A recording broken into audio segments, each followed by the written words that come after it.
Lady body builder కీర్తి Naidu big boss season 9 గురించి sensational comments చేసింది. Common man కేటగిరీలో apply చేసుకోవడంతో అన్నపూర్ణ స్టూడియోస్కి ఆడిషన్స్కి పిలిచారని చెప్పింది. అలాగే ఇంకొన్ని విషయాలను కూడా ఒక ఇంటర్వ్యూలో చెప్పింది. ఆల్రెడీ బిగ్ బాస్ సీజన్ 7లో వాళ్లే నన్ను పిలిచారు. నాకు ఒక గ్లిమ్స్లా ఉంటుంది. ఎపిసోడ్ 1లో ఒక కుస్తీ టాస్క్ ఉంటుంది. అందులో నేను కనిపిస్తాను. ఇక ఇప్పుడు కొత్త బిగ్ బాస్ సీజన్ 9కి ఆడిషన్స్ ఇచ్చాను. గ్రూప్ డిస్కషన్కి రమ్మని మెసేజ్ పంపించారు. నేను వెళ్ళాను. అయితే అక్కడ 10 మందికి కలిపి ఒక గ్రూప్ పెట్టారు. అయితే వాళ్ళు చెప్పింది వేరు, అక్కడ జరిగింది వేరు. ప్రాస్టిట్యూషన్ని లీగలైజ్ చేయొచ్చు అని ఒక టాపిక్ ఇచ్చారు. అసలు ఈ టాపిక్ మాట్లాడుకునేది కాదు. ఆ టాపిక్ అసలు నాకు నచ్చలేదు. టాపిక్ అంటే సబ్జెక్ట్ కంటెంట్ ఉండాలి, కానీ అదేం లేకుండా లేచి అరవడం మాత్రమే జరిగింది చాలామంది. నాకు అది నచ్చలేదు. ఇక బిగ్ బాస్ అప్డేట్స్ చూస్తుంటే వీళ్ళు జనాలని పిచ్చోళ్ళని చేస్తున్నారు.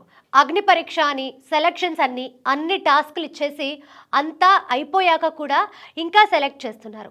అలాంటప్పుడు ఇవన్నీ ఎందుకు కండక్ట్ చేయడం? నేను సెలెక్ట్ కాలేదు అంటూ ఒక మెయిల్ కూడా పంపించారు. అసలు నన్ను ఎందుకు తీసుకోలేదు అన్నదే నా ప్రశ్న. ఇక బిగ్ బాస్ 7లో ఆ గ్లిమ్స్లో కనిపించినందుకు ఇప్పుడు నన్ను తీసుకోలేదు అనుకోవాలా?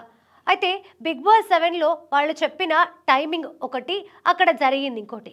ఉదయం 10 గంటలకల్లా వచ్చేయమన్నారు. జస్ట్ 4 గంటలే ఉంటుంది అని చెప్పడంతో నేను వెళ్ళాను. అలా షూటింగ్ అంతా డిలే చేస్తూ ఆ రోజు నైట్ 2 వరకు అక్కడే ఉండిపోవాల్సి వచ్చింది. నా రోజు మొత్తం వేస్ట్ అయిపోయింది. అప్పుడు కొంతమంది డైరెక్ట్గా ఫ్రీగా ఎలాంటి టాస్కులు లేకుండా వచ్చేస్తున్నప్పుడు మాకెందుకు ఈ టాస్కులన్నీ? బిగ్ బాస్ వాళ్ళు జనాల్ని పిచ్చోళ్ళని చేస్తున్నారు అంటూ కీర్తి కమెంట్ చేసింది.